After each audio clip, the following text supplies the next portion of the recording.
So I'm going to bring them in, and then we'll start with first Dave. You may know him as Professor Dave Explains. He's linked. All of his channels are linked. He's on YouTube. He should also be on Rumble because, reasons. Dave, welcome. How are you today? Good. How are you doing? Thanks for having me. Yeah, I'm doing well. Thanks for being here. And then we've got Austin. You might know him as Witsit on Twitter. He's got a YouTube channel. I assume, I don't know, you should have a Rumble channel too, but their YouTube channels are both linked in the description below. I recommend you hear them both out. And I guess we're going to talk about flat Earth, and we're going to start the clock at the 7-minute mark for Dave, if you're ready. Sure. Yeah. Just present here. How do that on the bottom? Oh, share screen, right? Yep. If I can actually drop out too if we need more room on the screen. Yep. There's that. Can we see the slides? Yep. You got it all? Yep. Okay. So ready? I'm gonna shut up. I mean, I'll keep it to. So I got 4:37 now on my clock. So at cool. Well, just flip to 4:38. So go ahead. Okay. So we're here to talk about flat Earth versus globe Earth. Austin is going to pretend to defend the flat Earth. He will do so with two tactics, which I will undermine right now. First, he will pretend that the default position is that it's just totally flat. Just observe and see how flat it is. So the burden of proof is on the globies to prove it is a globe. No, that's false. All of observations since antiquity have only make sense on a spherical Earth. Looking at the sun, moon, stars, only makes sense on a sphere. That's how we've known the Earth is a sphere for 2,500 years. Furthermore, if you deny a globe, most things don't make any sense. Day, night, seasons, weather, tides, Coriolis, geological phenomena like volcanoes, earthquakes, technology, communications, simple things like line of sight increasing with altitude, terrestrial motion, gravity. None of it makes sense if you deny that the Earth is a globe. Speaking of gravity in particular, I know that Austin will be very eager to talk about his electric gravity bullshit. Here are some reasons why that is stupid. He cannot derive 9.81 meters per second squared.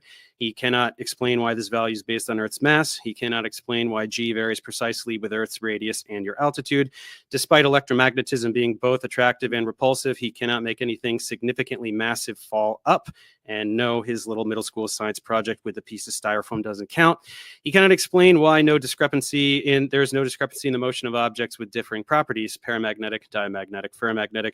Cannot explain why there's no difference in activity over differing substances of different conductivities, grass, sand, water, concrete. He cannot explain why things fall at the same rate regardless of elevation. His electrostatic field dissipates with elevation until it disappears, yet things still fall. So, Austin, this is the default position. This is the position that correlates with all observations and every nook and cranny of our knowledge about the physical world.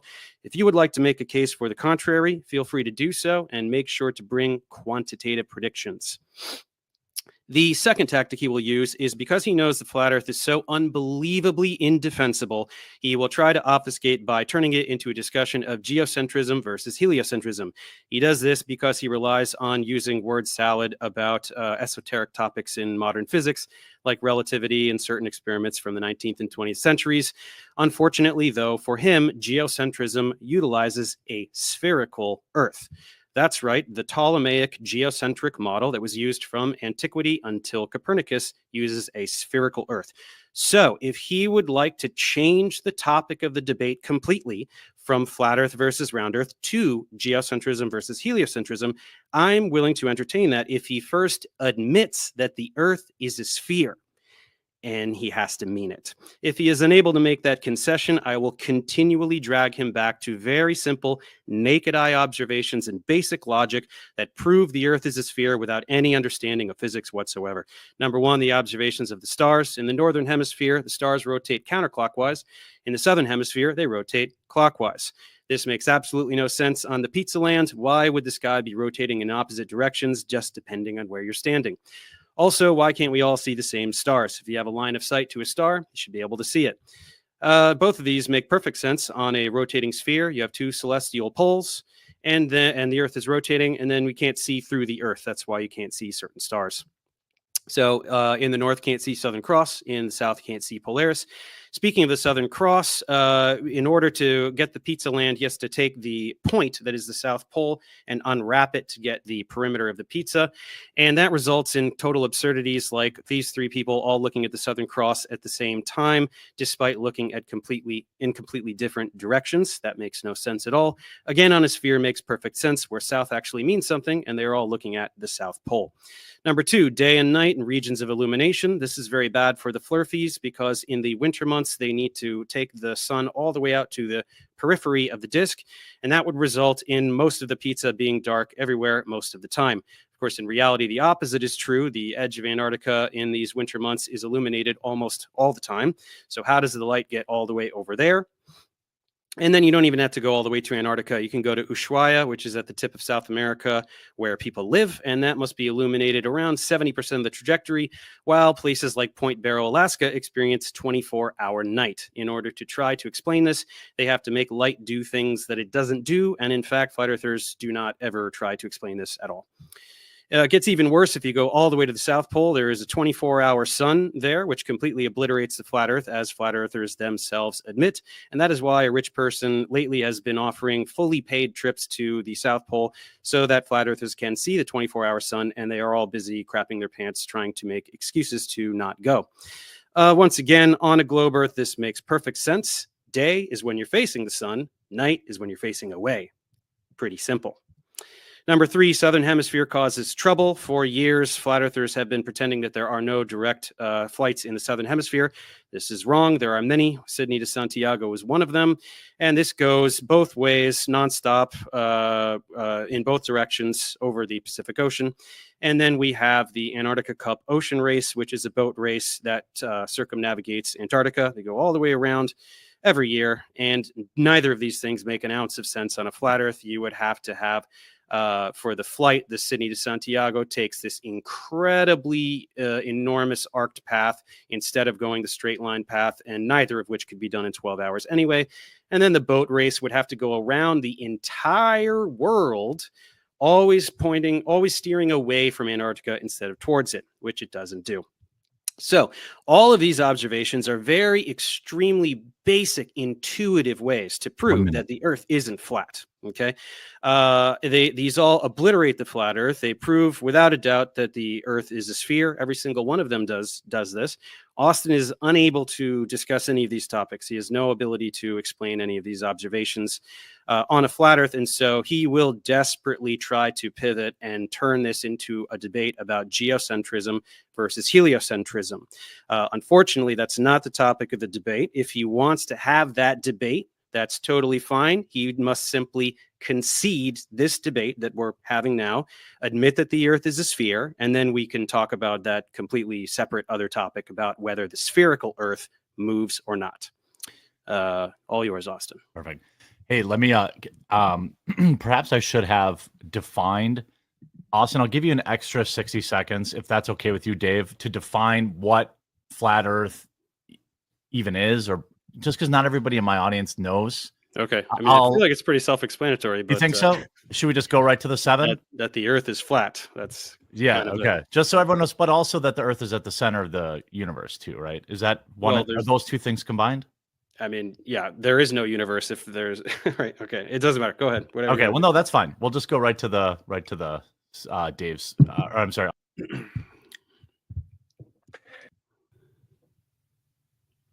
Well, what happened? He just left. He left? Well, he might have just, maybe he'll come back. He might have clicked a button that yeah. Well, yeah, maybe he accidentally closed the window. He might have closed the window. Yeah, he might have been trying to add something. He probably tried to switch tabs to go to a all right, there he is. Something. All right, I'll there you go. No, you're good. I was like, debate over? What? Okay, I'll shut up, and then so at 4:46 you have your 7. Cool. Yeah, I didn't really make a PowerPoint, but I'll just use the classic one here if you can pop it up on screen for me. So yeah, it's our position is that the Earth is a geocentric stationary plane. This feeble attempt to separate the conversations is disingenuous. If the Earth is stationary, it's in the center of the universe. None of the kinematics or dynamics, even of geocentrism, is exclusive to sphericity. That is just a get out of jail card, because he will not be able to defend the claim that we're moving around the sun. To very quickly go through some of this, falsification is independent of replacement. And so what always happens is people don't defend the globe. They just want to ask millions of questions to the flat earthers. And somehow if a flat earther doesn't know the answer, then all of a sudden the globe model becomes true. And then of course the burden of proof is the one making the positive claim. And then shifting the burden is making the other person prove why your claim isn't true. So if I read a book and say all these fairy tales exist, I don't have to prove that unicorns don't exist. Very simple concept that gets overlooked consistently in this debate. Oftentimes we get what's called a straw man fallacy. People say that this is what flat Earth is, and they point and laugh, and no one that I know thinks that it's a flat disk in a solar system. That's ridiculous. Hopefully we can prevent these, but these are the typical fallacies used. Of course, a straw man fallacy, which we just discussed, ad hom, attacking the person instead of the argument, credentials. Oh, you're not qualified to talk about this. Appeal to how what everyone else thinks, appeal to authority, poisoning the well, begging the question, shifting the burden of proof. These are always used. Everyone was taught the Earth's a globe when they were young. That doesn't mean it's true. So let's just quickly go through the basic claims here. Claim 1 is that the Earth's a sphere with a radius of 3,959 miles. The second claim is that the Earth is spinning, tilted, wobbling, revolving around the sun, shooting through the galaxy. That's then shooting through space. That is a positive claim. And then the third one is that the Earth is in the vacuum of space. The heliocentric model has the burden of proof for these claims. So attempting to remove the burden and pretend that it's just automatically granted to you at the beginning is not how logic works whatsoever. And then one would say, wait, isn't saying the Earth is flat a positive claim? It is, of course. And so then we would have the burden of proof, and we have fulfilled that, right? Actually, this right here is a specular reflection. Any convexity or concavity of the water, if it was curving, you wouldn't be able to get a specular reflection because it will cause what's called a diffused reflection. If we move on here, we have actually verified the Earth is flat in many ways. Radio waves can be sent over 10,000 miles. Amateur records show that they're sent thousands of miles at all frequencies far beyond the geometric limitation of the globe. Here we have a distant mountains observed from 167 miles away at less than 1,000 feet. So the target hidden height should be almost or over 11,000 feet, but the mountain's only 12,000 feet. We should only be seeing roughly 1,000 feet of the mountain. Clearly, that's not the case. Here we have another one, 168 miles. Target hidden height is almost 12,000 feet, and the elevation is entirely 12,000 feet. So we should not see the entire mountain. This is a major problem because you're going to have a problem trying to invoke refraction here, and hopefully you do. This used to be the world record longest distance line of sight. Of course, that means you're a direct line of sight to what you're observing. The world record for the longest photo. Here we have a target hidden height of 16,000 feet, and the top of the tallest mountain is 12,000 feet, which means that the mountain should have been thousands of feet below the curvature. Here's another one, 271 miles. Again, the entire mountain should have been obstructed by over 3,000 extra feet. Here's another one, 250 miles. You get the idea. Over and over, the mountain should be obstructed, except for just roughly 800 feet here. Here's another one, 241 miles. The entire mountain, almost the entire mountain should be hidden. And then it goes on and on and on. Here is a very important observation everyone ducks away from. If you look in the top left here, you see you can't see the mountains. These are called Canigou Mountains. You cannot see the mountains. So when people say, can you see what you'd be able to see forever if the Earth was flat? That's a ridiculous straw man.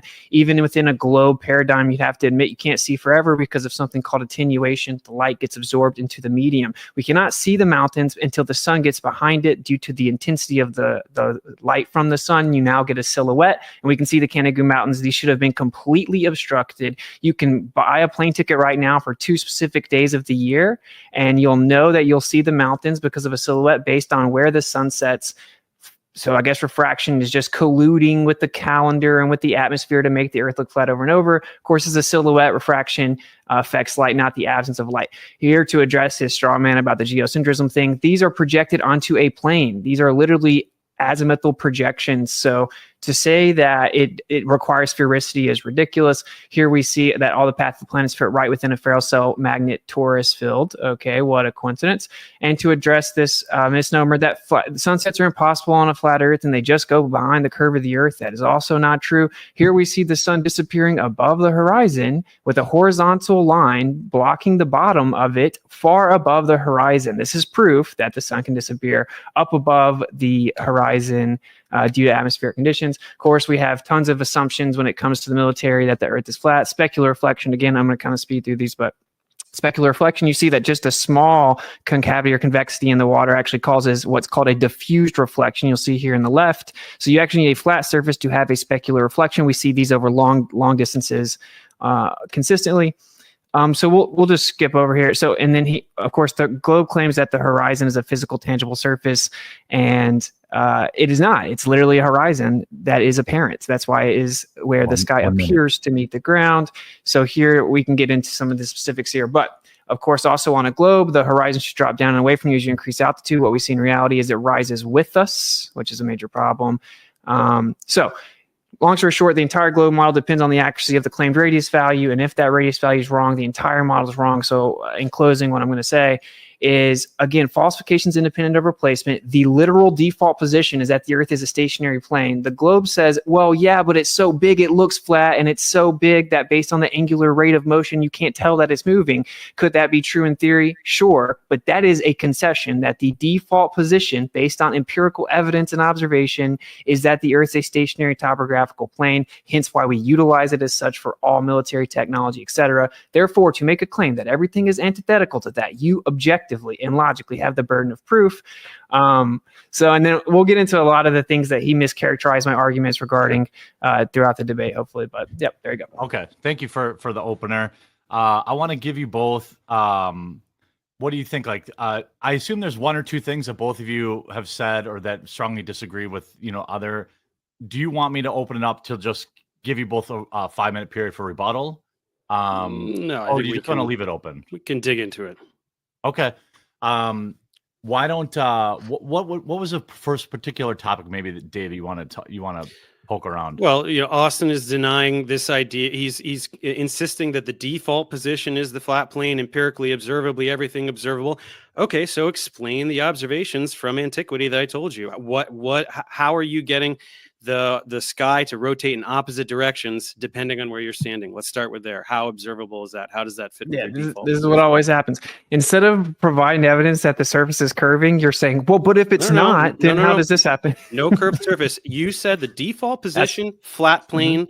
I'm asking you on your flat plane, explain the observations of the celestial sphere. In the north, you get counterclockwise rotation. In the south, you get clockwise rotation. Explain that to me on your default flat plane. Explain it. Yeah, so the counterclockwise and clockwise direction is super simple. It's based on looking different directions. Your better question is, why does it go around a singular point, is what you're trying to say? No. I'm asking about the direction. I'm asking about the direction. It just looking opposite directions would make them go the opposite directions. They all go east to west. If you put a clock on your ceiling, which way can you face to make the hands go counterclockwise? Tell me which way you can face. Not analogous. The stars drop. It is though, because the hands on a clock. The hands on a clock. You don't get it, right? You don't get it. The stars drop due to perspective, so we're actually looking out towards them, not directly up. Which depends on your latitude, right? Depends on your latitude. If you're at the equator, they're going from horizon to horizon. Wait, do you agree that if I was looking out and something was spinning one way and then I looked at it from the other direction, it'd look like it was spinning the opposite way? No, it wouldn't. It wouldn't. Okay, that's why I said, you just said, if I put a clock on the ceiling, right? Which way, I'm asking you, which way you just said, if something is spinning one way and you look a different way, it'll spin another way. So I'm asking you, put a clock on the ceiling. Which way can you face that'll make the hands appear to go counterclockwise? You obviously don't comprehend what I'm saying, Dave. I think you don't understand what I'm saying. Do you agree that things will appear to drop due to perspective? Why are you talking about perspective? I'm talking because you don't understand it. So you're trying to obfuscate. No, I'm not. If the stars are above me on a plane and I look out, they're going to look like they're dropping down, which means I'm looking out at. You don't even understand basic stuff, dude. Look at this. Hang on. Where's the camera? Which way is this turning? Which way is this going, buddy? Which way is this going? I don't know. Which way is it going? Yeah. Which way is it turning? Who cares? do you mean, who What is cares? why me- are you obfuscating away Is it from going what I'm saying? counterclockwise? No, I'm talking about exactly what I'm talking about. Is this going clockwise or counterclockwise? Come on, just give me the answer, buddy. You can see it. To You be see fair, it's coming. the webcam is mirrored, so it might be. Oh, it is? I think so. So No, Well, I don't I- know, and I don't see what's No, the I see relevance. it. I see it going counterclockwise. I see it going counterclockwise. yeah, that's how That's going Let- counterclockwise, right? Just say it, Austin. Just say it. It looks like that, yes. Yeah. Okay. So we keep it turning. Do you think I don't understand the concept? No, I'm showing you, and I'm showing all the viewers. Look, which way is this going now? We all get the concept. Going clockwise. So if you're standing Yeah. up here and you look at the sky, you see it rotating counterclockwise. If you're down here, you see it rotating clockwise. So admit that this phenomenon makes perfect sense on a globe, and on a flat Earth it doesn't, which is why you're rambling about perspective and all these other things. to No, try to there was no obfuscate these rambling. very You simple things. incessantly interrupted me explaining it because you know you can't No, because actually you're allow me trying to to say. change the subject. Okay, let me ask. I'm not. Let Yeah. me try this. If this is okay, can we start with? Because you guys are both super familiar with this. Let me toss out. So people can dip a toe. One of the biggest conversations that goes back and forth. Both of you talked about this in your videos. Is in a flat Earth. Dave's video points out that there are some issues where, for example, the sun is coming around, right? And we know because we live here that one area of the world is in perpetual light, the other is in perpetual dark. This would be non-congruent with a flat Earth.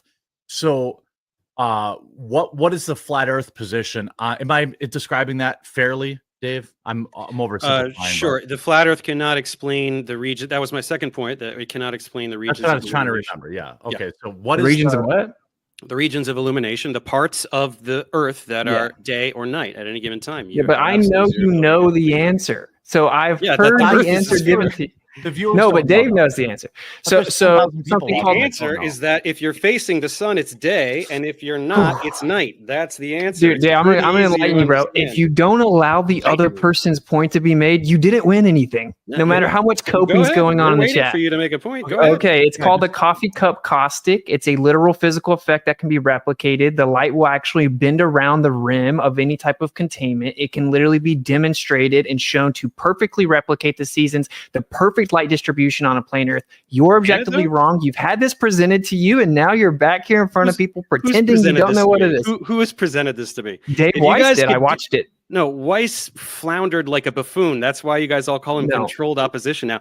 If you could demonstrate No. this, you'd all have videos demonstrating Coffee. this. There Show are me the literally model. hundreds of them. No. Coffee cup I'm not caustic. talking about, oh, shine it and, ooh, it kind of does a thing, sort of. I'm talking about show the precise regions of day and night over several month period, right? Have it exactly precisely align with where it is It's day or literally it's been night. done multiple times, Okay. Dave. So Sounds what like is an the- empty claim to me because I've never Oh. seen it.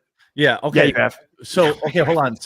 So Austin, give him a second to explain his side. So you're saying the what most people see is that the daylight is predictable. And daylight, nightlight is predictable based on what is believed that the orbit, the current belief about the Earth's orbit. In a flat Rotation. Earth, yeah, the rotation, yeah. In the flat Earth, just let him finish. Dave, you get 2 minutes. Can you I'm describe? not talking. Oh, me? What?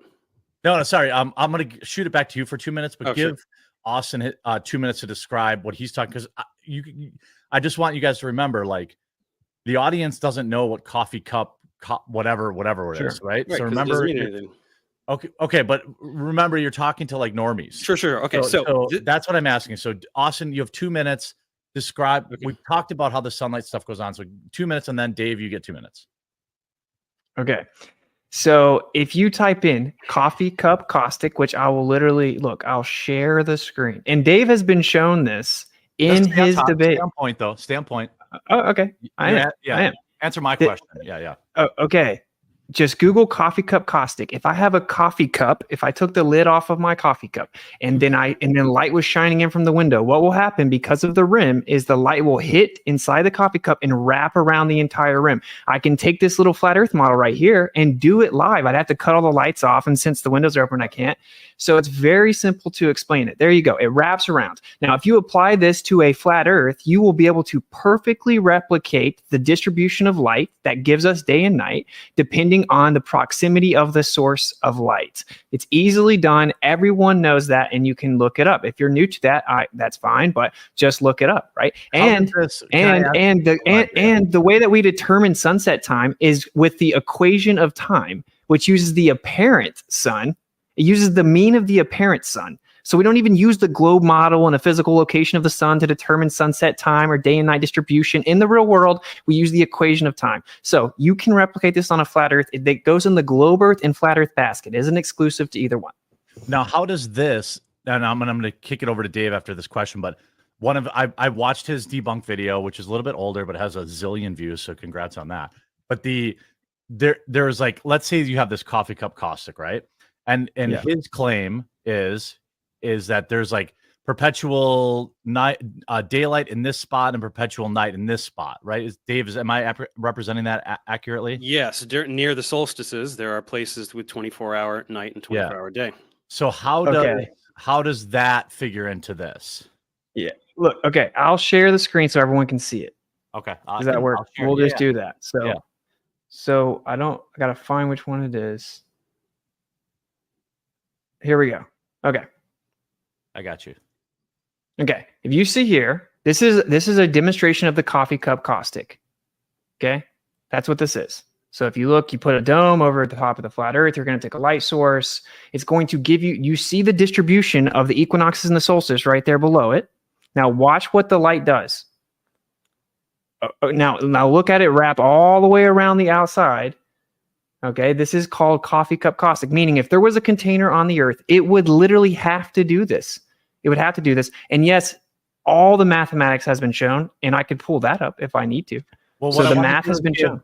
I want to give, while you pull that up, I'm going to give Dave 3 minutes to respond because we went over. So I want to give Dave, I'm like, I'm kind of keeping it rough, but, just try to keep some semblance. So I want to let Dave respond to this. I don't need 3 minutes. It doesn't perfectly match. It's just a very hackneyed demonstration that kind of sort of makes a shape. They're not showing any kind of actual model that directly correlates with all the positions.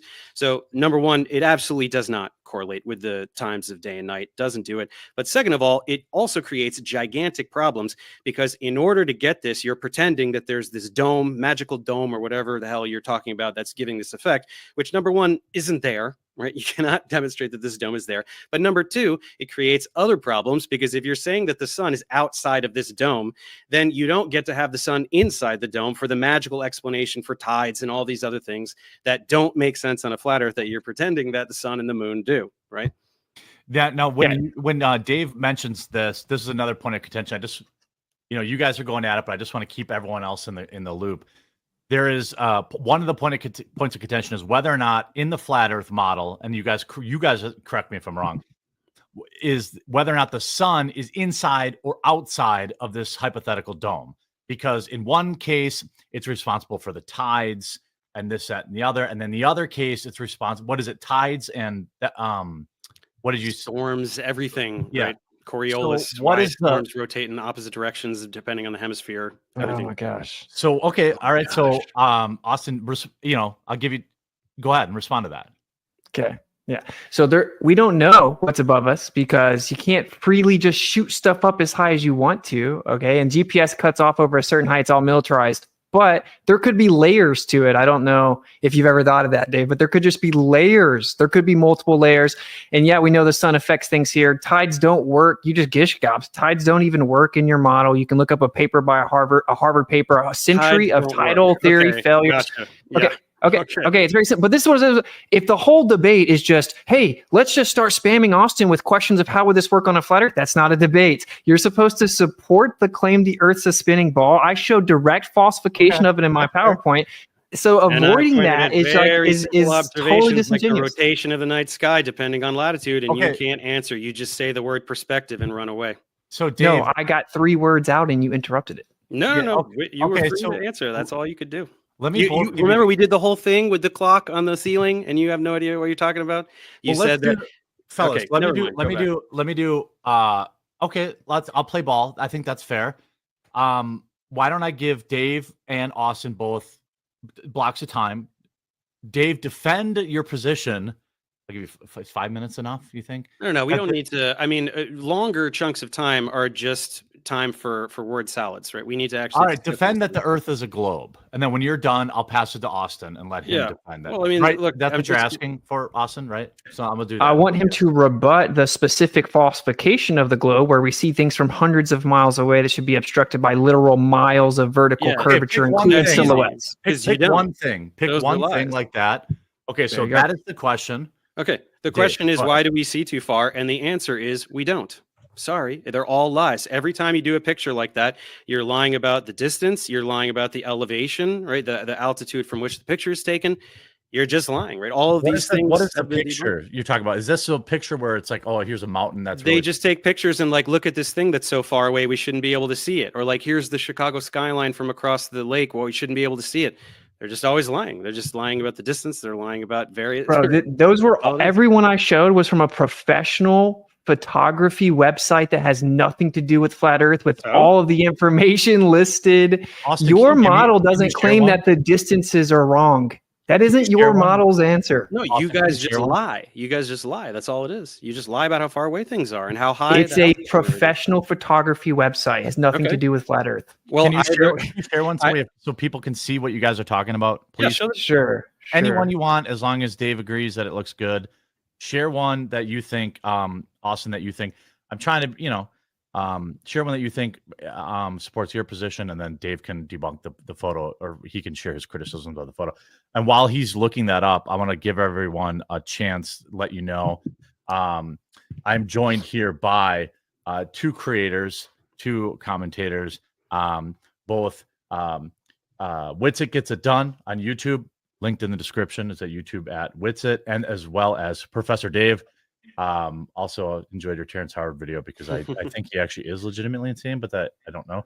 But the expected virality on that one, yeah. yeah, that was all right. Yeah, but both guys create content. One of the people in this room are banned from Twitter. I don't want to name names, but the otherwise you can find them on Twitter or Dave, is there somewhere else where you want people to look for your stuff other than Nah. Okay. YouTube.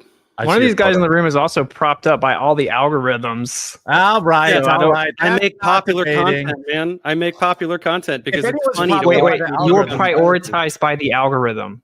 No, I'm things that people like to watch are No. prioritized by the algorithm. If I Google Nobody Witsit Gets watches It, you guys come because up. So few people are stupid enough to fall for a flat Earth, so nobody watches you guys. Well, Dave, content listen, that's interesting. if I YouTube Witsit Gets It geocentrism, a literal stream I did, you pop up. Can you Okay. explain to me why you're popping up when I search for me?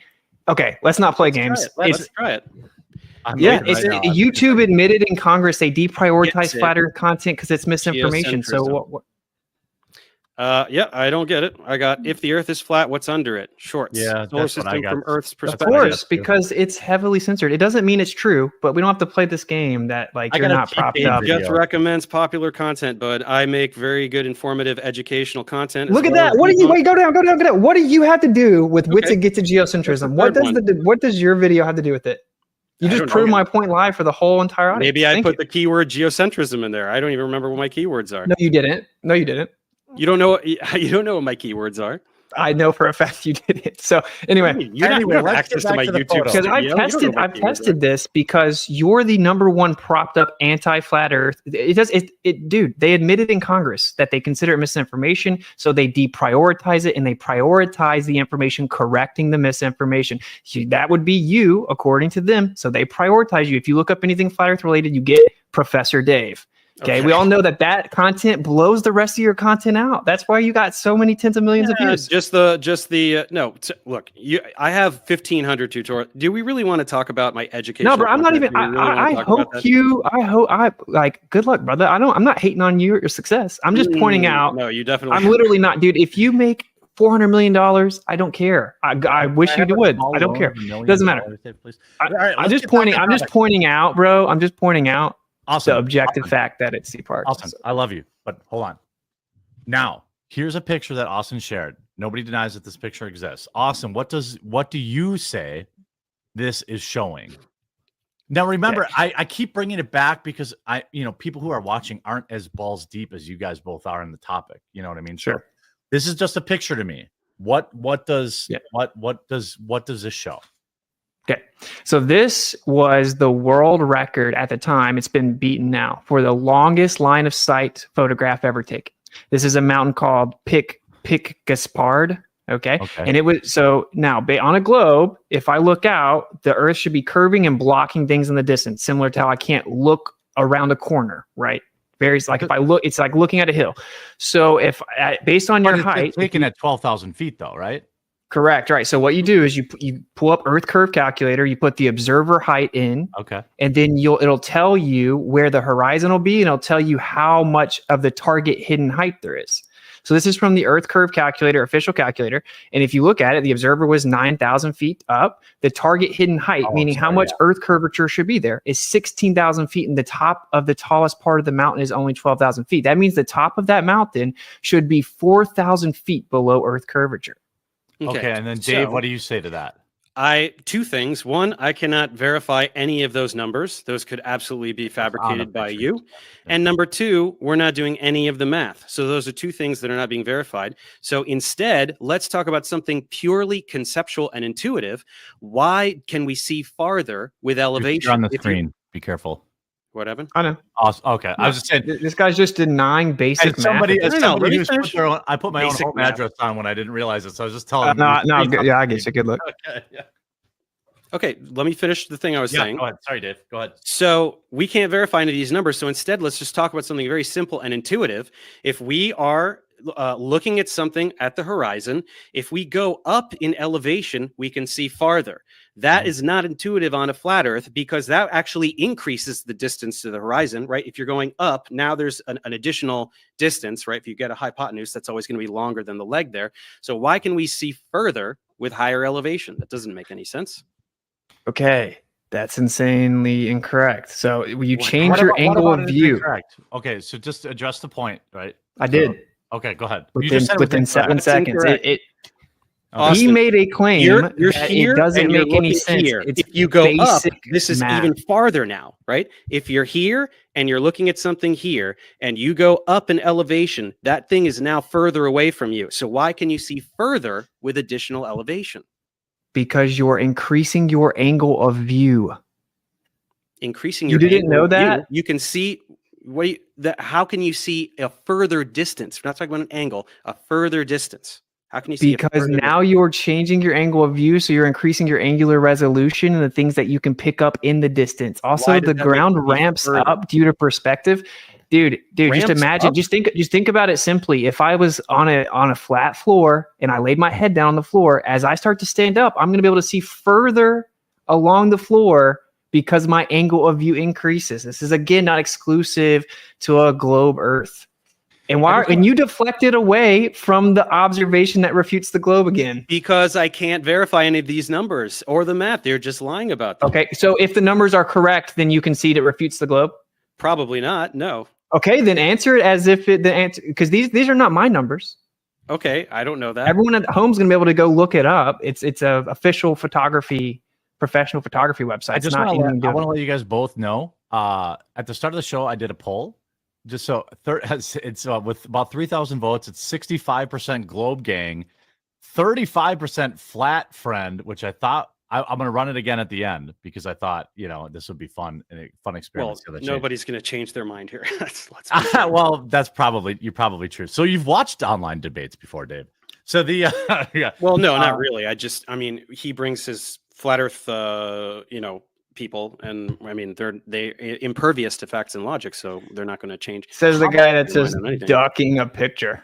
Yeah, I'm ducking a picture because it's a picture, right? I'm talking about very simple physical concepts, right? I'm talking about observations that we can all agree on, like the observation of a celestial sphere rotating counterclockwise versus clockwise, that you cannot explain, that only makes sense on a spherical Earth that we used in ancient times to prove that the Earth is a sphere. That's why sphere is the default position that you're trying to undermine by talking about. But hey, real fast, can we show some intellectual honesty? I understand that you don't know these numbers, and fair enough. Okay, you should want to verify them. That's fair. That's fair. Yeah. I'm asking you in good faith, if the numbers were correct, which they are, what would be your response? You can say if the numbers were correct. Yeah, it's an intellectually honest question, and it's actually disingenuous to avoid addressing the evidence just with the cop out that I can't verify the numbers right now. It's actually really not, because when you have an entire model that is all interconnected and all observable phenomena are explained by that model, one singular datum, like one photo, is not going to be powerful enough to undermine an entire model. If the numbers were true and if the math wasn't fudged, then I would say, okay, there's probably some kind of atmospheric effect or some kind of thing that I am not aware of that is making us see a little bit further. Maybe it's something that particular day. There's a particular humidity, or it's clearly over water that's going to increase the atmospheric refractive effects. None of these observations are ever done over land. I think that's why. Same with the skyline of Chicago. They're always done over water for you guys. So there's something clearly, just one singular explanation that is missing. And that's why one datum is not going to undermine an entire model that explains every single thing about the world that we live in, from everything we see in the night sky to geological phenomena to just absolutely everything in our world, right? So hand wave dismissal, red herring fallacies, appeal to possibilities. That's your rebuttal. Okay, we can move on. Fallacy, name a fallacy, fallacy. Let's move on. Do you know that fallacies are important, Dave? Now, I know that you guys name random fallacies to pretend that you've won something when you didn't. That's you literally appealed to possibilities. You said there's probably something that could possibly be happening. You literally did a textbook appeal to possibility. It's all good. You're pretending that one observation is worth more than thousands upon thousands of observations every single day. I showed 10. It doesn't matter. You're just affirming the consequent and reifying your model by saying it explains everything. What about the We see too far. What about the long distance radio waves? What about when we shoot radio waves line of sight? That's thousands of sporadic E propagation. It bounces off a layer of the atmosphere.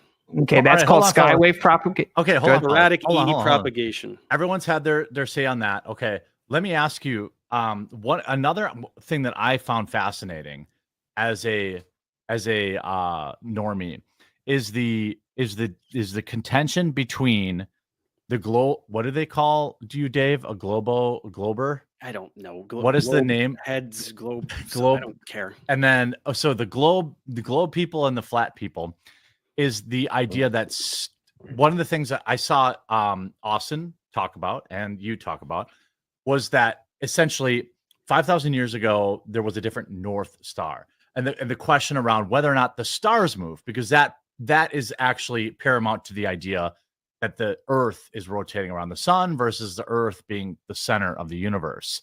So Austin, I'll go to Austin, then I'll go to Dave, and then next time I'll start with Dave. So in the flat Earth model, is it that the stars, can you explain the stars thing to the layman in the flat Earth model? Okay. Wait, the star thing? Like the question you just asked about the star moving or something else? Well, I thought, maybe I misunderstood. Correct me if I'm wrong. I thought the flat Earth mindset was that the stars did not move. Is that not true? Sure. Am I wrong about that? Okay. Well, or correct the me. claim. Yeah. There is a claim that the North Star used to be a different star, and it's a very vague, ambiguous claim based on like architecture. So there's no actual legitimate evidence verifying that. For all legitimately recorded history, we have Polaris. But there is something called a kinematic equivalence, which sure that sounds fancy, but it's not. Hold on. I know you're explaining it, but you didn't add. So is it what is the flat Earth position on stars? Do they move or do they not move? They move every day. That's called sidereal rotation. If you mean over time, there does seem to be a slight progression of the stars. But what I'm trying to explain is that isn't exclusive to the Earth moving or not moving, right? It's called kinematic equivalence, which is what relativity is about, relative motion. It's like, oh, is the plane moving or am I moving? You can never tell. That's what the globe model says. So anything that moves in the sky could by default not prove that we were the ones moving according to the official globe model. That's the point I'm making. It's called a kinematic equivalence. So whatever the stars are doing, because we can't go back thousands of years and verify if the North Star was different, whether it was or wasn't, it doesn't prove the Earth is moving. So, Dave, Nick. Your response to that? Yeah, a couple things. Number one, the North Star became Polaris in like 600 CE or something. So it's actually 6,000 very years well ago or something. Yeah. No. Way more recent than that. Polaris. I mean, it was Thuban in the times of the Egyptians. Became Polaris. So that's well documented. But furthermore, we don't need to do that. We can very accurately observe Milankovitch cycles. We can see the precession of the rotational axis happens every year. It could be measured, and then there's parallax and all these other things. But that's not really what matters, because again, he's trying to do this thing where he doesn't have to where he's pretending that geocentrism doesn't assume a spherical Earth. When the argument was going on in the Renaissance, early Renaissance, about geocentrism and heliocentrism, we knew that the Earth was a sphere. So every time he does this kinematic equivalence thing, the kinematic equivalence he's trying to refer to is whether the Earth goes around the sun or if the sun goes around the Earth, not doing little donuts on a pizza land. That's not an equivalence. Those are not equal things. We're talking about one going around one or the other going around the other. Those are the two things. So geocentrism, you often try to defend a geocentric model. It assumes a spherical Earth. That is an actual model that can, to some reasonable precision, describe the motions of the celestial objects and put them where they're supposed to go and predict quantitatively where they're going to be. Flat Earth doesn't have that. You don't have any model. You don't have any way of saying this is where the planets are going to be. This is when an eclipse is going to happen. Any of these things. You absolutely cannot do any of those things. That's why I told you in the beginning, if you want to defend geocentrism, that's totally fine. We can talk about how we know that the Earth moves, which is a completely different topic from knowing whether the Earth is round or flat, because geocentrism uses a spherical Earth. Okay, response to that, Austin. Okay, so what's happening is I'm specifically addressing the singular point in your gish galloping. No. So, like, you want me to address everything you just said, right? Like, for one, kinematic equivalence has nothing to do. How about this? Just I'll throw it back to you real quick. Why is geocentrism exclusive to the Earth being a sphere? Because it's a model that works. Flat Earth doesn't work. It doesn't explain anything we see, like the observations of the celestial sphere that you keep running away from. You cannot explain why the stars rotate one way in the north and the other way in the south. Yeah. You cannot explain that. All right, I'm going to take my time back and let me respond to everything you said, because you didn't answer. So the answer is that it's not, because with everything you didn't answer. That's fine. You didn't. You just started talking about star trails again. So with everything going on in the quote unquote universe, you said universe wouldn't exist. No, maybe not as you've defined it, but with everything going on, all the quote unquote planets, everything moving around, the Earth's shape doesn't matter. You just project that relative to your projection. You create a transform relative to your projection or your assumption of motion. Observations of the night Buddy, sky. I let you finish. Chill out. Okay. So let him finish. Let him finish, Dave. So the truth is that all observations have shown that the Earth is stationary. We have the cosmic microwave background, which showed anisotropic inhomogeneous distribution of energy, which is the exact opposite of the heliocentric prediction, and intersected on the Earth. The 23.4 degree axis was on a non-local observation. Dude, define word salad.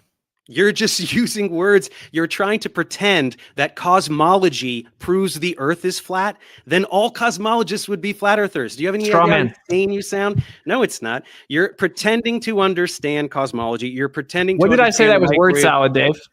No, I'm saying it's word salad because it is word salad. Yeah, I said that was word salad. We're talking about the shape of the Earth. You're defending a flat Earth, which we figured out it isn't true in 2,500 years ago, and you're trying to talk about modern cosmology to try to talk about this when you can't even explain naked eye observations of the stars in the sky. Okay, look, they're directly related. The idea is that the Earth is a tilted, wobbling, spinning sphere that revolves around the sun. The alternative is that the Earth is a geocentric, stationary plane. Both of those are directly related.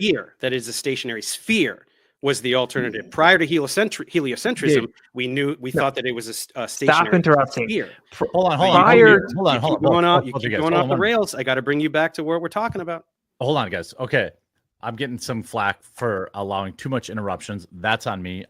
I know that both of you feel passionately about this, but please try to keep that to a minimum. But I do want to say, most importantly, I think it's really important and really cool that both of you took time out on a Saturday night to get online and do this and stream. And I just want to thank, I just want to give a shout out. I don't care who are watching or whatever, both channels are linked in the description.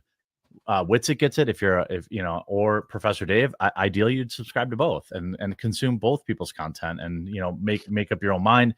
I just want to, you know, before, you know, emotions heat up too much, just, you know, say, hey, I appreciate you both being here. I know that it's a weekend night.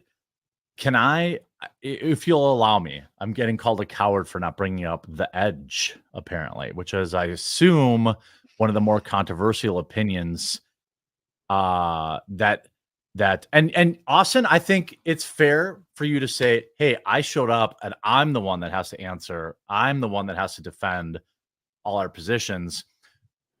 But I also think that's a result of the fact that the spherical Earth is the commonly accepted opinion. So Sure. I want to be fair, and I'm not doing awesome at it, but I'm trying.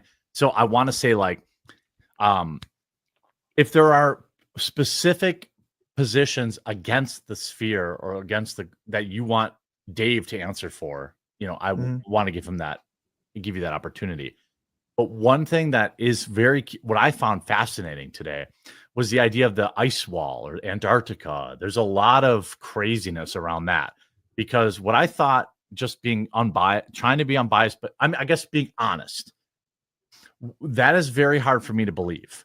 Because people can literally go to Antarctica. It's like I watched a lot of Flat Earth video. I told you guys before, I watched almost 8 hours, and I was like, these bastards better show up, because I spent my whole Saturday watching Flat Earth videos.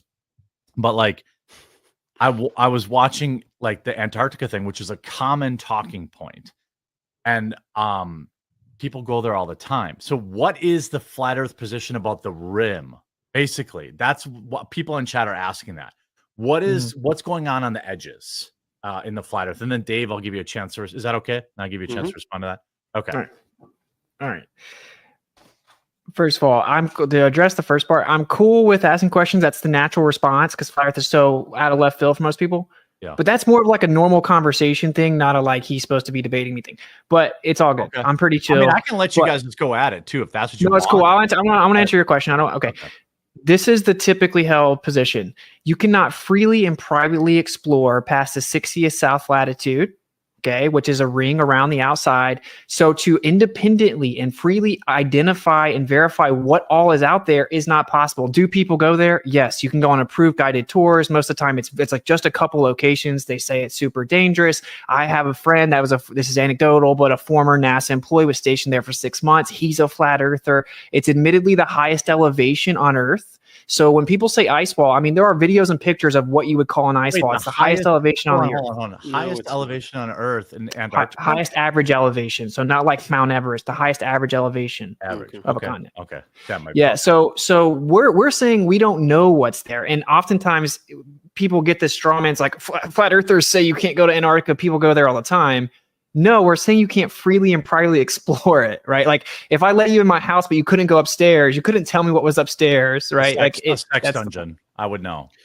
So are you going to go with Will Duffy to the South Pole? He's paying for you. I told him when he first emailed me, before I even knew who he was, that I was open to going. I had specific parameters, which is that they can't take my words out of context and make a hit piece like they always do, that they have to be forthcoming about all the funding and all the stuff like that. And I said I would go. I have no reason not to go.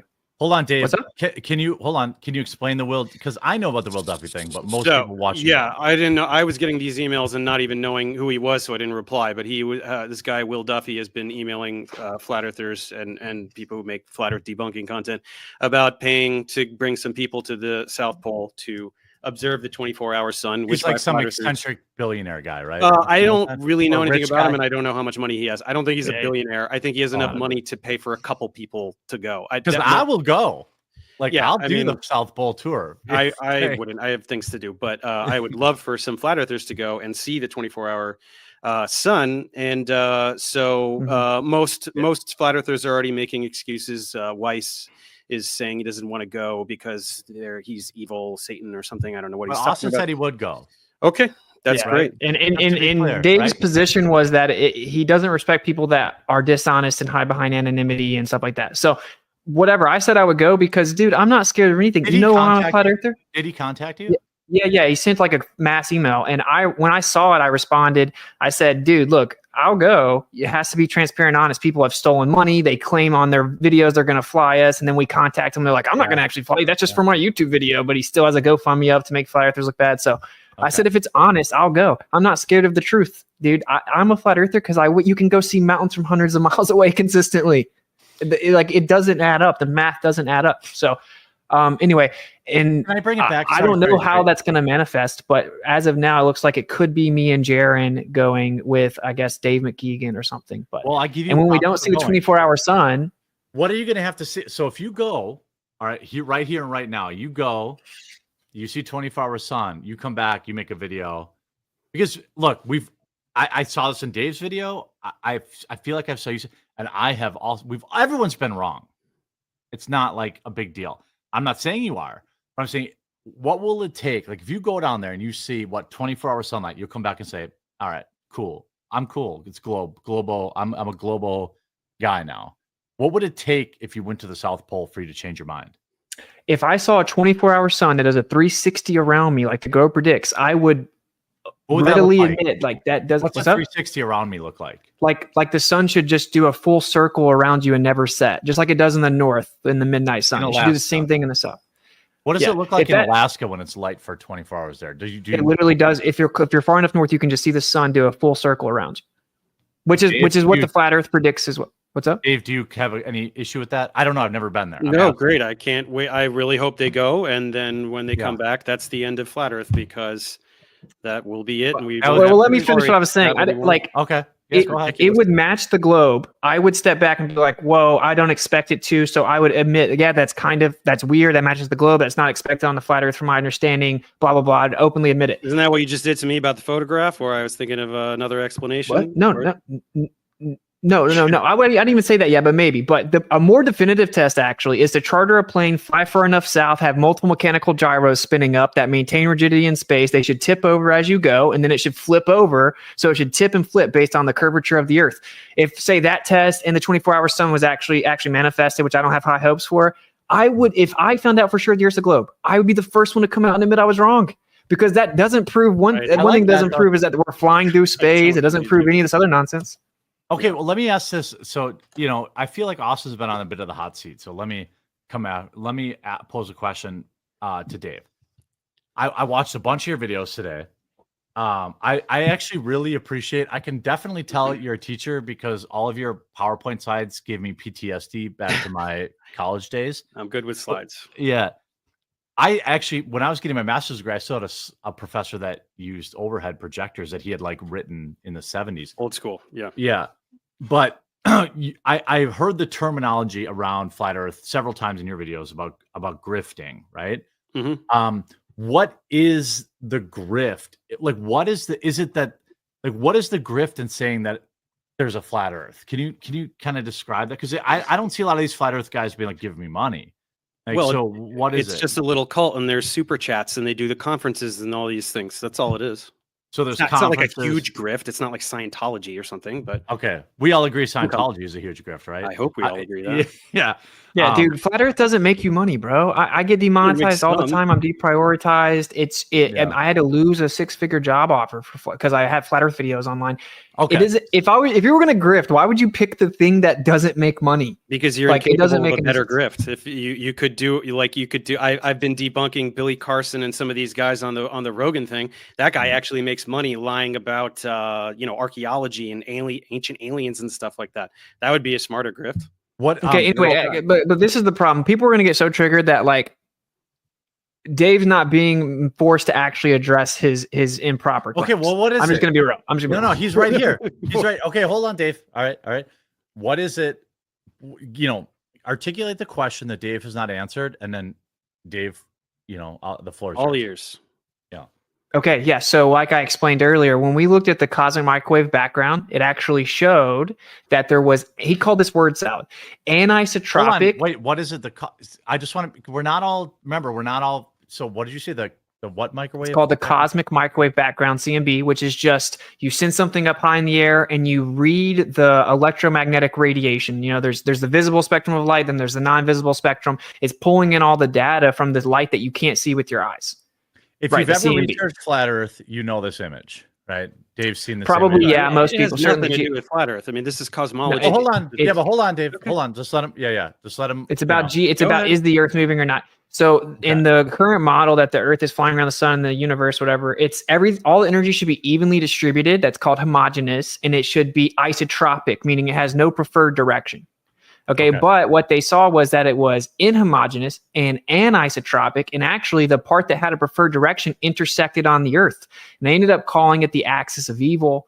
And then what they saw was that this anisotropic inhomogeneous distribution of energy was actually on a 23.4 degree tilt, which was supposedly the Earth's tilt, but it was observed way beyond our quote unquote galaxy, which means it could not have been the Earth tilted. So it's a major problem. The CMB matched the geocentric model. Wait. Okay, Austin. So you're talking. Okay, so this image, right? The CMB model, right? You're saying. How does this one thing I'm a layman, so I feel like I'm speaking for just regular people who are watching. What about this should Dave talk about when it comes to the sphere heads? You know, so when you talk about the microwave whatever, how does this relate to flat Earth is what my question is. This is just about if the Earth is geocentric or not. If the universe is geocentric. Okay, so that's a different conversation then, right? Because it's not though. The planet it's not could though. be yes, it is, because the planet could be a sphere but still be geocentric. It right? could be, yes, that's right. Okay, so it is different. The point is that the mainstream model we were all inundated with was that the Earth is a spinning globe. So the alternative is that the Earth is a stationary plane. And what always happens is the people that believe in the spinning globe, they want to avoid the burden of proof for both of those things, curvature and motion. And if they think they can say, what's an eclipse? Then somehow they don't have to explain all the evidence that shows the Earth's not a spinning globe. And that is illogical. Austin, how do you explain eclipses? You brought it up. I didn't bring it up. So I don't know. This one up first. I mean, let's not jump topics here. Okay, I'll shut up. You're right, Dave. Thanks for keeping me in line. Yeah. You can go whatever we want after this, but no, this is what Austin relies on. This is why he's so incapable of doing. But what does it supposedly prove? I'm sorry. So what does that the Earth's in the center of the universe? Got it. Okay, Dave, respond. Okay, so no, it absolutely doesn't. Otherwise, cosmologists would all agree that Earth was at the center of the universe. Right? This is all freely available information that you're finding on Wikipedia. If this demonstrated what you're saying it does, that would be the consensus among people who study this for a living. It is not, and that doesn't do what you're saying. You're just saying it does. This is what you do, right? You need to talk about esoteric aspects of modern physics because your viewers don't understand what you're talking about and they just believe you, instead of talking about very simple things like, which I want to keep bringing you back to. Why is it that people looking in different directions can all see the Southern Cross at the same time? Very simple, intuitive things. These are what we should be discussing. Sure. Okay. So hand wave dismissal, appeal to consensus, and appeal to authority. You're just lying about what it says. You're just lying about what it says. You said if it said what I said, all the experts would agree. The consensus is that there is no the consensus is that there's homogeneous. The CMB is homogeneous. This is common knowledge. The consensus is that there's no legitimate explanation that's agreed upon for it. And it was originally rejected and then redone and showed the same unexpected result and then done again and shown the same unexpected results. That's the actual truth. There isn't a legitimate consensus answer from your paradigm. Doesn't matter.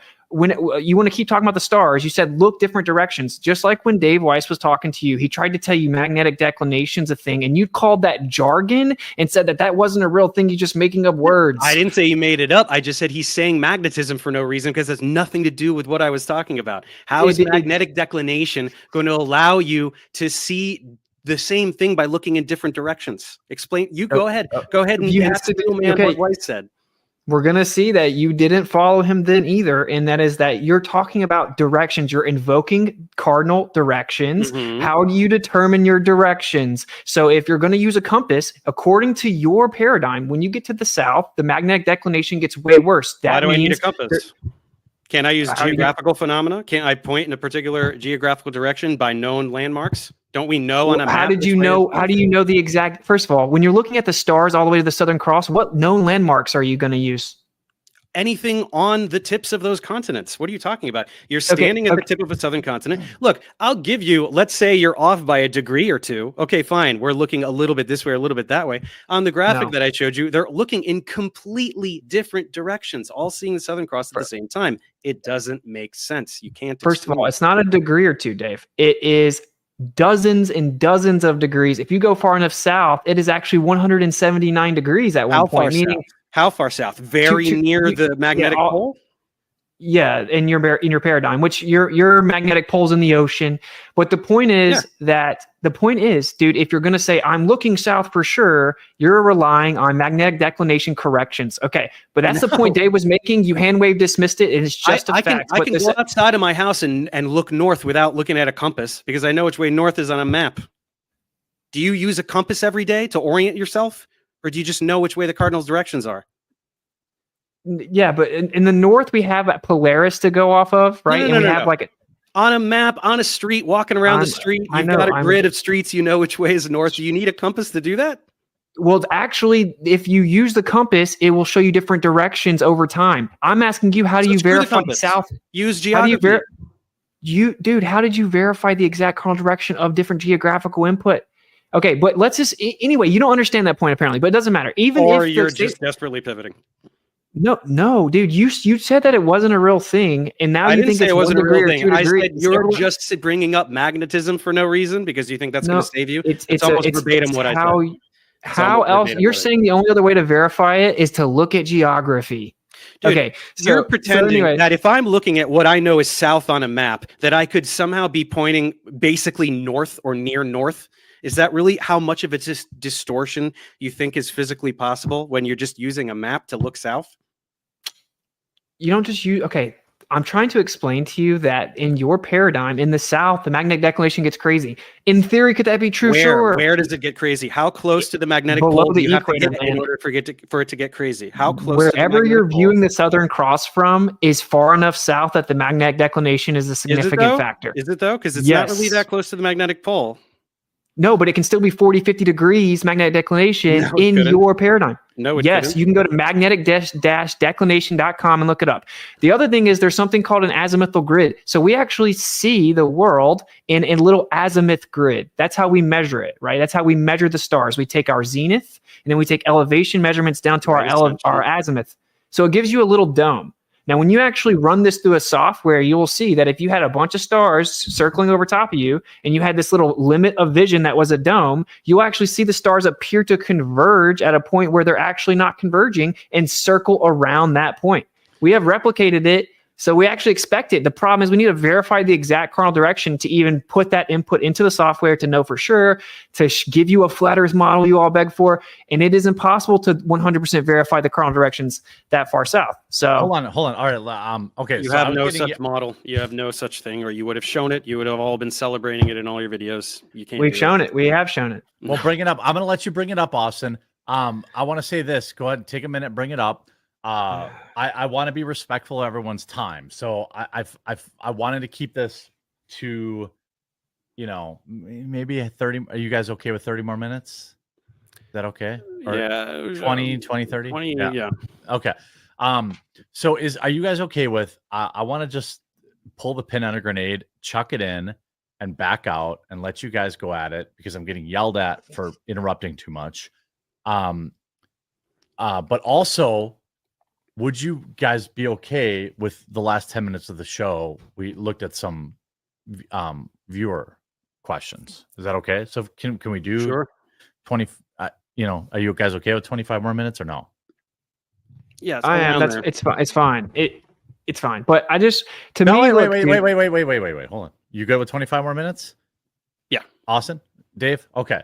So I want to let everyone know. Hey, again, I'm getting a lot of shit for being, maybe interrupting too much, but I just want to let people, I try to pick my spots, but what matters most is that these two gentlemen spent Saturday evening with me, 3 dudes on a date on Saturday night. We obviously could have been out there slaying puss like incredible chads like we are, but make sure you check out their channels in the description below. Witsit Gets It has obviously a wide variety of content available, as well as Professor Dave.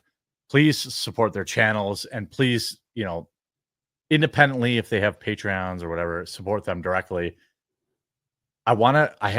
Obviously everyone's pissed that I haven't brought up the ice wall, the edge, or the dome.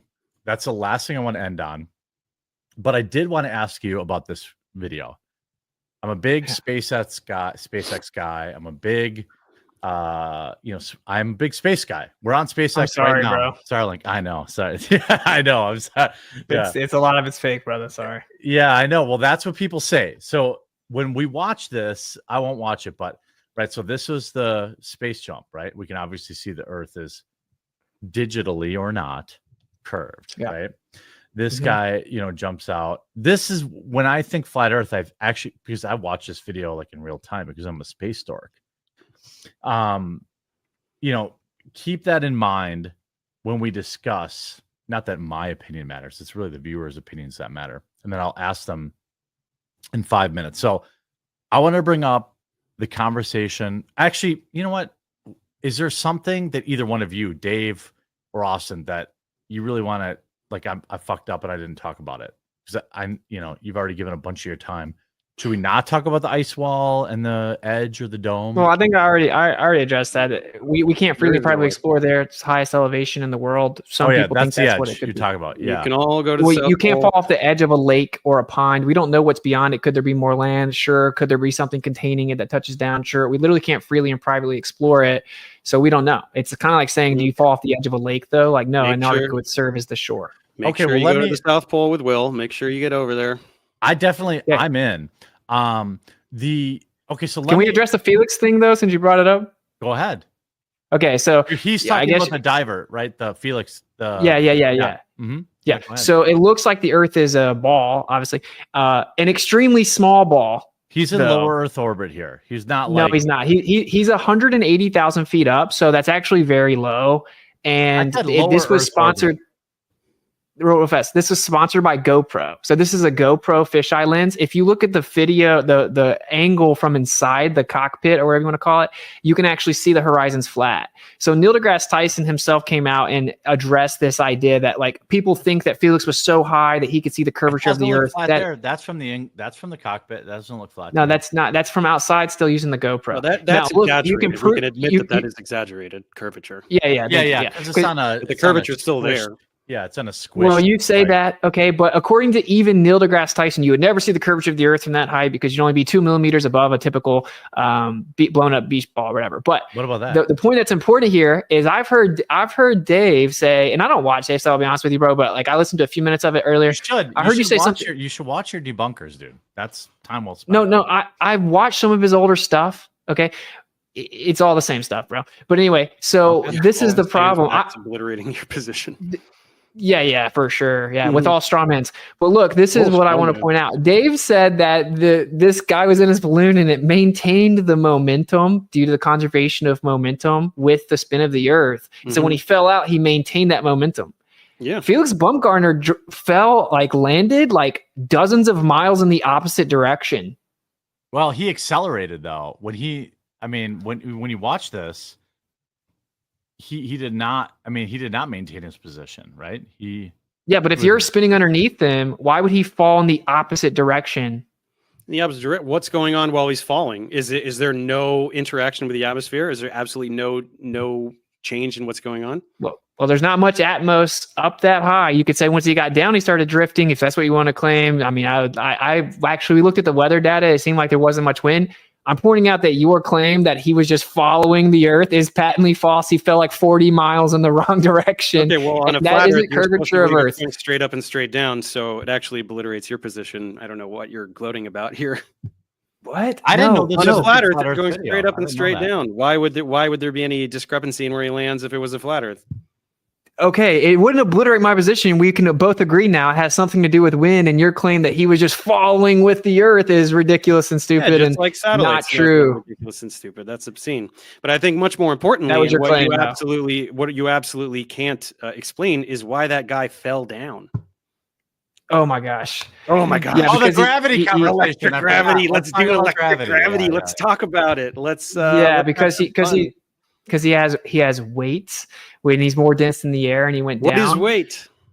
It is mass times gravity. Mass is volume times density times downward acceleration. Gravity is little g, which is just downward acceleration, 9.8 meters per second square, which you falsely claimed that we can't derive, but you can do that with a kinematic equation, strictly a kinematic equation. Get me 9.81 meters per second squared without using the mass of the Earth. literally you can do it with a kinematic equation. It's also been done with see it. Where is it? Yeah, initial height, velocity, and time will give you the same exact 9.8 meter second value. That's just the effect. Did you know that 9.8 meters per second squared is just the effect? It isn't even like the claimed cause.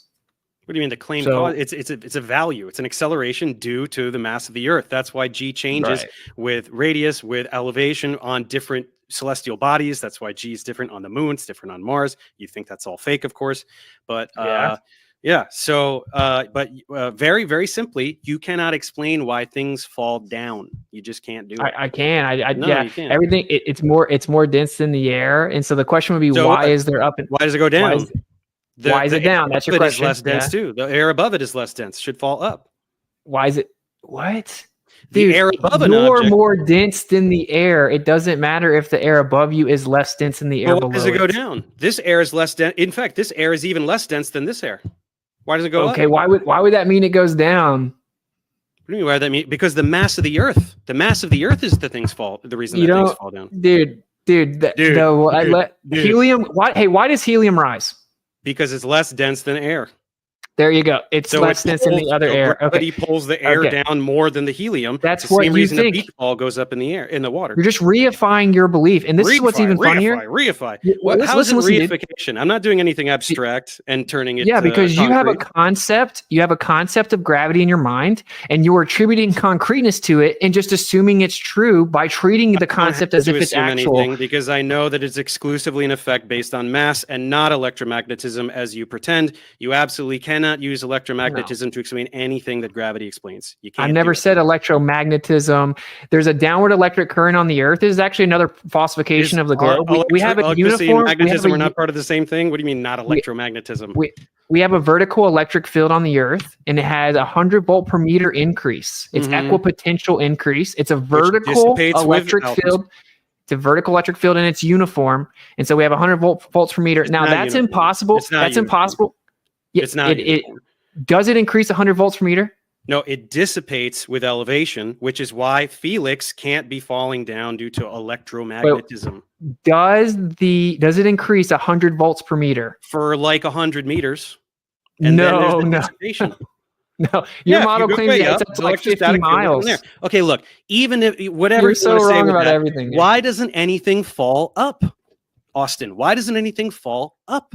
Electromagnetism is both attractive and repulsive, right? So some things are attracted to the Earth. Why isn't anything repelled from the Earth? Why doesn't it fall up to the other Gaussian surface or whatever you want to talk about?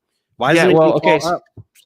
So first of all, radial distribution of a sphere would not allow you to have equipotential parallel surfaces that are 100 volts per meter. Why does it? No, I'm finishing my point. Then I'm just letting the audience hear the conclusion of the point. Let him answer. So that's the conclusion of the point that Dave previously avoided, which is that radial distribution of a sphere could not replicate what we have on the Earth. But you said, why don't things go up? You mentioned my middle school experiment or whatever you called it, right? Where I actually made something lift, and I did it with iron filings. I did it with multiple different materials, even insulators. So you said that doesn't count, and I can't make big objects. Yeah, I can't make big objects. Okay. Hey, did you know that physics scales? The bigger an object is, the more charged particles there are in it, right? So the effect should be greater. Why can't you do it with a rock or a person? Why don't we see anything fall up ever? Because you would have to increase the amount of, say, electrostatics you introduce proportionate to its weight, which is, again, mass, which is volume times density relative to the pressure mediation of the atmos. Wait. My question is, yum. Dude, what did I say that was word salad? All of it. You're just saying words. All of it. I'm asking you why things don't fall words. In a field, particles of opposite charges are accelerated in opposite directions, right? So why can't you make anything fall up? Why doesn't anything on the Earth fall up? It's a very simple question. I'm trying to explain it. A lot of people fail up. I'm just saying. Fail up. Yeah. I'm trying to make it. It's really a simple concept. So when you have something that has weight, that's volume times density. Okay, that's mass. And then volume times density times acceleration. Little g is just downward acceleration, just an effect. So whenever that's the case, that pressure mediates acceleration due to gravity. That's what you guys believe. That's what he thinks. Okay. Little g is just the effect. It isn't exclusive to any belief. Okay. Well, everyone keeps invoking little g as if it's proof of, I guess, the bending and warping of space and time or whatever. We don't even have to go with electricity. Or I know you can't go that route. Trust me. We know. Well, no, we you know. can. Relativity is one of the most corroborated theories in the history of science, but it doesn't matter. No, it's not. You can just use Newton. Well, it is. It was falsified in 1933. Fritz Zwicky was off by 99%. Definitely was never Let me falsified. ask this question, dude. It's a simple question. You said that my experiment doesn't do anything. In reality, what I did was manipulate the electric field, and then it caused the objects to go up, even though that they were heavier than the air. What you did was apply an enormous electric field to overwhelm the effects of gravity. You took a different force, electromagnetism, to overwhelm gravity for a teeny tiny little object. Right. Once again, what I just said, a very massive object, a lot of matter, has more charged particles. In my body, there are many, many more charged particles than a tiny piece of styrofoam. What about the effect be greater? Can't we accelerate up? Can't we levitate? Can't we fly? Why not? I just have a simple question. You won't let me get it out because you know you won't. I just answered it. Ask the question then. Ask the question. Okay, I've tried like 3 times. It's simple. You're saying that doesn't count because I can't do it with bigger objects. Yeah. Do you know that physics scales?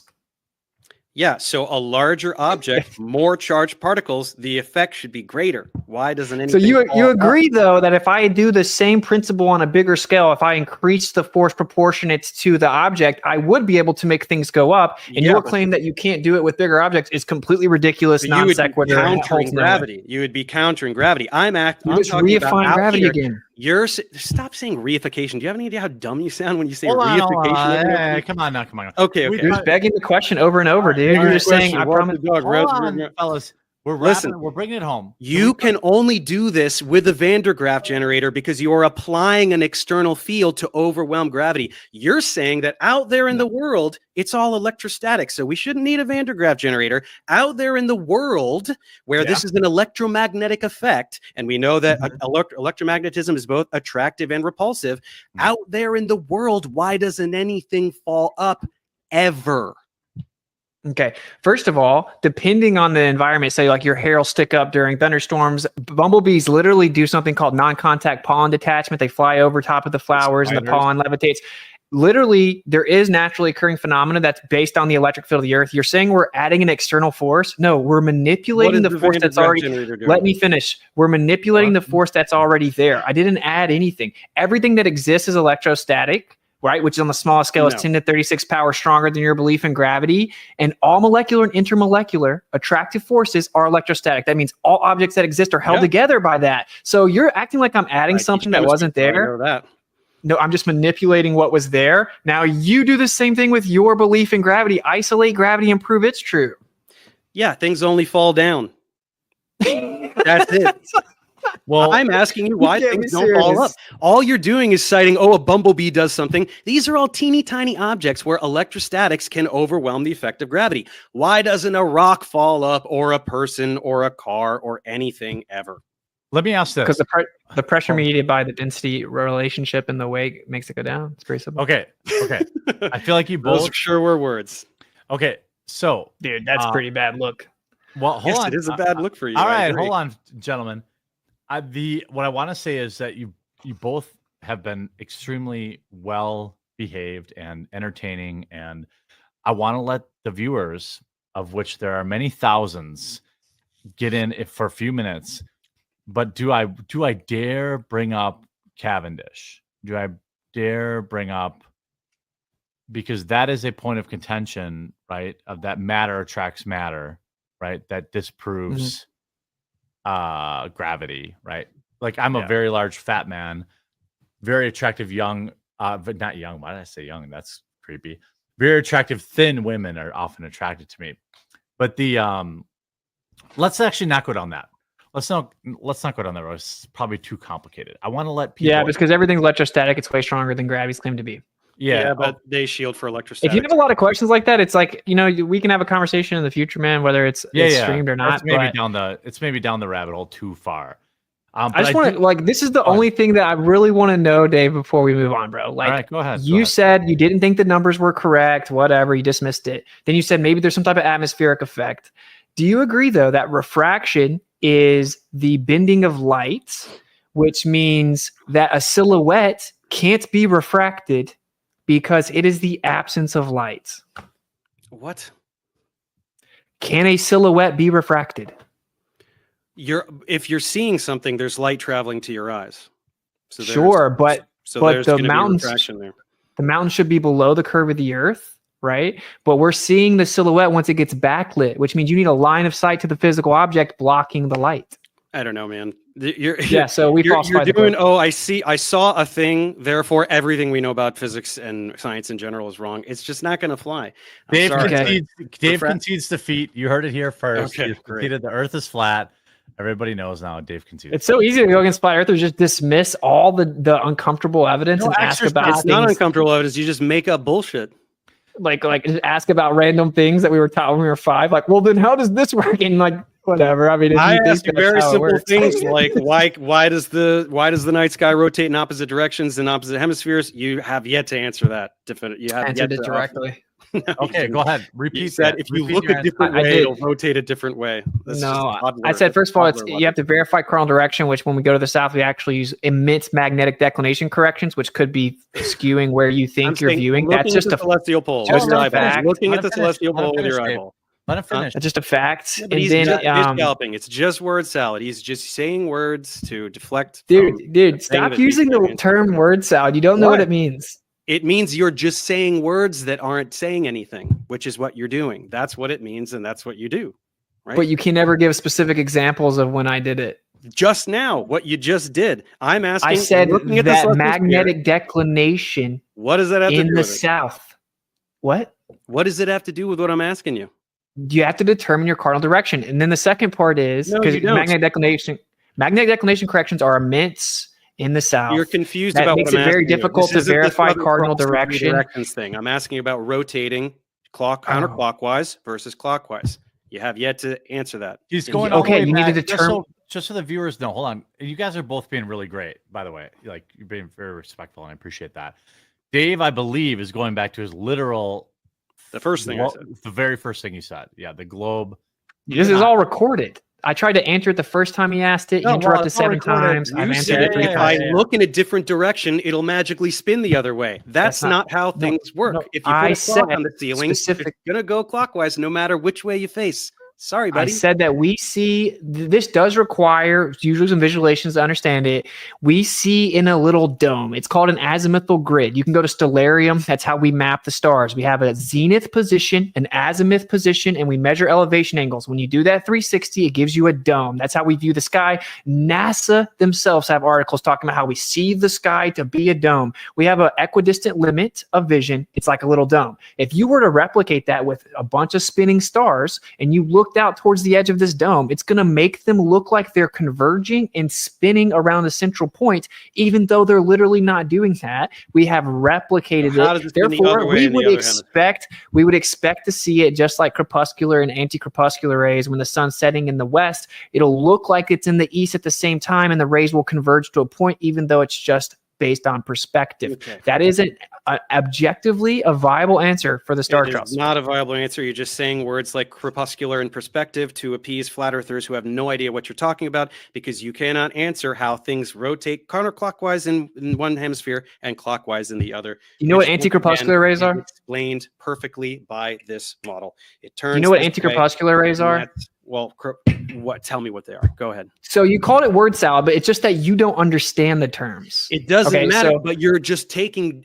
it's a jumble of words. It's not that each word doesn't mean something. It's not just literal gibberish and syllables. You're taking words that are words and putting them together to make a salad, like your lettuce and your croutons and your things like that. That's why I tell you of yum yum word salad. You cannot explain what is can you concede that this makes perfect sense visually, intuitively, just spatially? Can you at least concede that this makes more sense than what you're saying? No.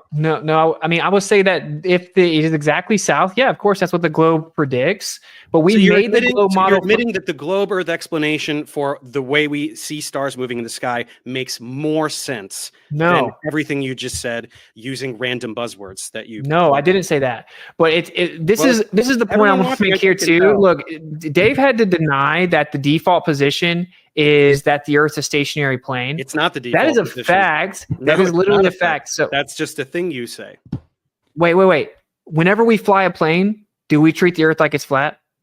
It doesn't matter. We're just flying. Oh. We're not talking about the shape Well, of the okay, Earth. hold on, We're just hold on. traveling. If it's the default that's position. true, hold on, Austin. If that's true, as the debunkers point out, when you fly on the southern hemisphere, or why do planes take direct routes as opposed to following the flat Earth map? Because it takes the same time to fly from Australia. I think that what is the example you used, Dave? Sydney to Santiago Sydney over to the Pacific Santiago. Ocean. Yeah. Yeah, let's do this one because we didn't get to it. It's always obfuscation away from the point that the actual physical flying of the plane requires a flat stationary. So he asked the question. I'm just going with him. I just think it's funny. I just think it's funny. All right. Okay, All right, but well- yeah, I know all the debunks. They're not debunks. Are with me sitting in this chair right now. They are. You can't explain. No, that okay, flight. I'll just You go can't ahead and explain it. So if you say you fly from Sydney to Santiago, one direction actually takes significantly longer than the other return flight. How much? Then It doesn't though. It doesn't. Half It an hour. objectively does. Have headwinds back way. It's like 30 minutes. That's all. No, there are flights that are up to 3-hour difference. So okay, that's a How would I fact. look it up? Now, everyone can verify everything I'm saying, and you can Yeah, go to 24-hour flight radar That would and look at the even data. It's You can go to impossible. 24-hour flight radar, look at the data. What you'll see is it says the plane's going, say, 550 miles per hour, right? On the globe, obviously, you just have a similar distance both ways. But if the time is different, they're obviously not going the same speed. So what that proves, right, because speed equals distance over time. So what that proves is that the data we're being given about how fast that plane goes is wrong. You can Google plane goes 800 miles per hour, and there will be articles talking about planes catching 800 jet ain't gonna streams. cut it. You're going to need Wait, like 2,000 miles an hour. Okay, but planes can't. No, you don't. Sure It's you do. ridiculous. You guys. That see, distance is like triple or quadruple the distance that makes sense for the amount of time it takes. So are you going to pretend that there's that crazy wind or personal tornado that makes it fly quadruple the speed to get it over there? Hurricane. And also, why doesn't it go the route that makes sense on the flat Earth? Why doesn't it go that way? Okay, first, if you assume the Earth's a globe with the projection, that doesn't prove the Earth's a globe, and it doesn't. So you're asking me, are How does the the flight pilots work? in on it? No, the pilots aren't in on it. I know tons of flat Earth pilots. They weren't. They thought the Earth was a globe. Most of their flat Earth pilots. That's a lie. Well, see, this okay, is what I'm hold saying. on, You have to lie about stuff like that, You're dude. the one It's so lying. weird. There's no flat Earth pilots. Ask any pilot if the Earth is flat. They'll laugh in your face. I know. They all take great multiple. circle routes. They take great circle routes that are. Can a circle exist on a flat Earth? My wife is a pilot. No, a great My wife- circle. Does anybody want to talk to me? My wife's a pilot. Yeah. What does she think? Bring her in.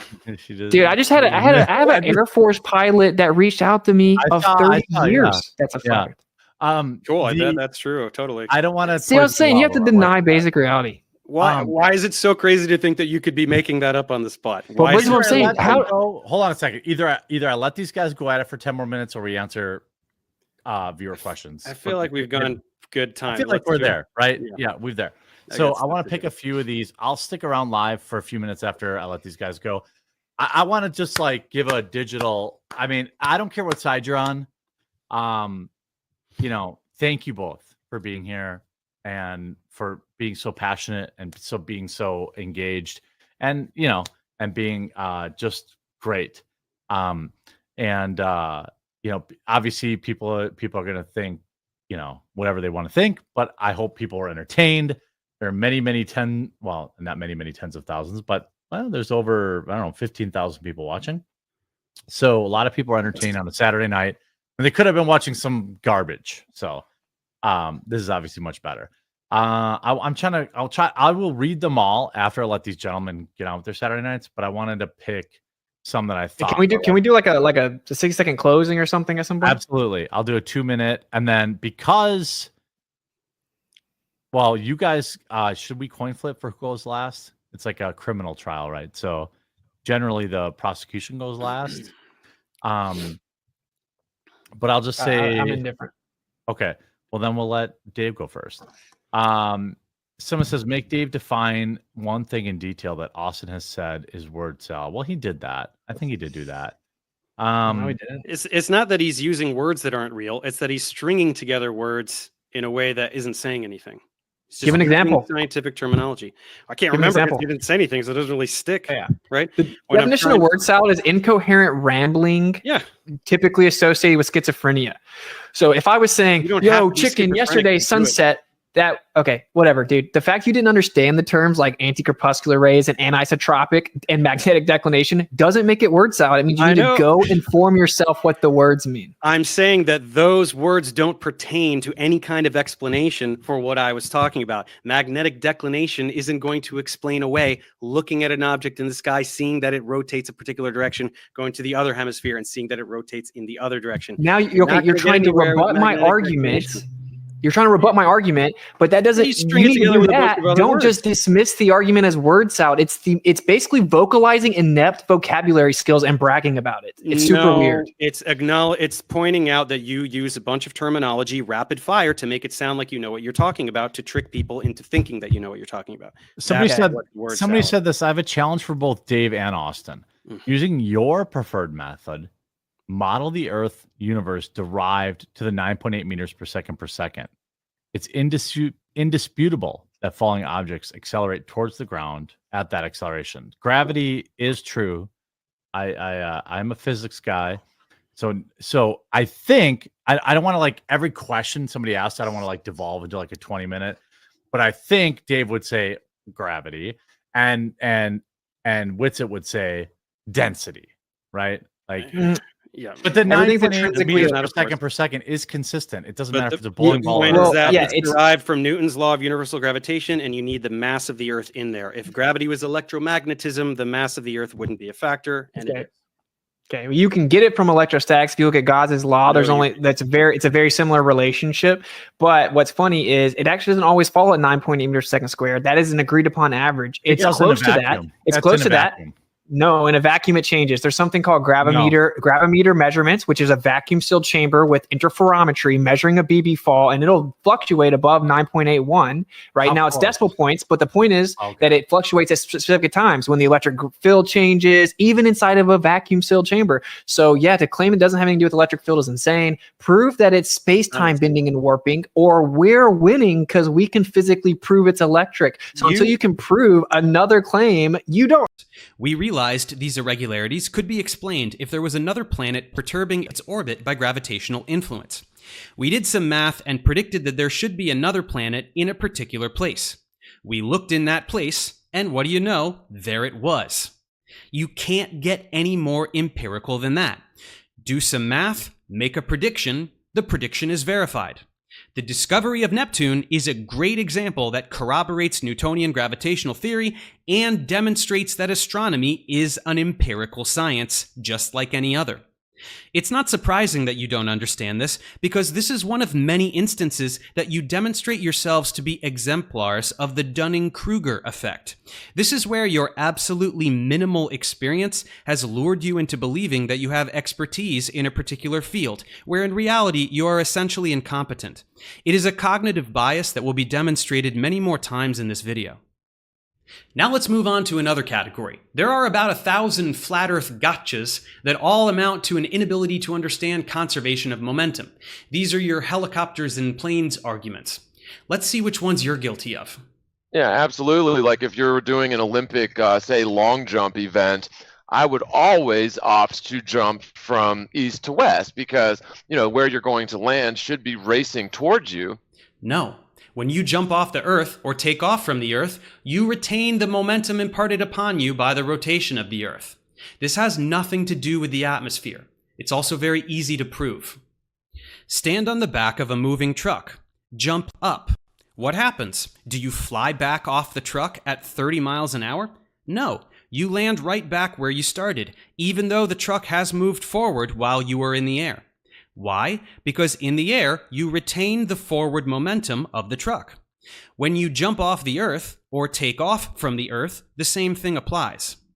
And of course, the globe earthers are going to say, well, you have your momentum that's lent to you by the Earth, spinning east, and you're going to retain that momentum forever. And the same thing applies to airline flights. Yeah, you got it. So, are we good here? But if you do a test on a train or, like you said, on a plane, and just simply jog from the front of a moving train to the rear and maybe time yourself or just observe, and then do the same thing running or jogging to the front of the moving train. I've done this myself. I promise you that you'll find that it is much easier to run from the front of the train to the rear. That's your test? Pretty tough to reproduce, don't you think? Here's an idea. What if it was harder to jog to the front of the train because the train was speeding up slightly? Try it again when the train is slowing down. I bet your results will change. Sorry, this is not a valid experiment. 25-mile target from the New Jersey has a flight time of 90 seconds. So you're aiming 90 degrees from the ship straight to the equator to hit that lighthouse. And it takes 90 seconds for the bullet to get there. Problem is, in 90 seconds at the equator, the Earth moves 25 miles. So it takes 90 seconds for the bullet to get from the ship to the lighthouse. But in that 90 seconds, the lighthouse moves 25 miles. So you're going to miss it by 25 miles. Here's the funny part. You so thoroughly don't understand conservation of momentum that when you presented this whole bit to me, it was supposed to have something to do with the Coriolis effect. But like I said, this basic fact of physics has nothing to do with the atmosphere. The boat and the bullet and lighthouse are all moving around the Earth together, and the bullet will continue with the same momentum that the boat has once it leaves the gun. Again, super easy to prove. Get back on that moving truck. This time, bring a friend and pass a ball back and forth. You will observe that the ball does not fly off the back of the truck when it leaves your hands. Instead, you will be passing it precisely as you would expect if you were just standing on the ground. Another way of expressing this is that you two and the ball and the truck constitute an inertial reference frame. This is another thing that you guys have a really hard time with, so let's go through that too. Here is a much more accurate depiction in the heliocentric model of what our solar system is actually doing. Now, where is Kepler's laws in this particular model, Dave? The mathematics for this are not being taken into account. This graphic is stupid. The blue trails don't exist or mean anything, and the solar system is not a vortex. All the motion happens within a plane, and we see that plane in the sky. It's called the ecliptic, where all the planets live. But more importantly, what you're trying to imply is that because the solar system is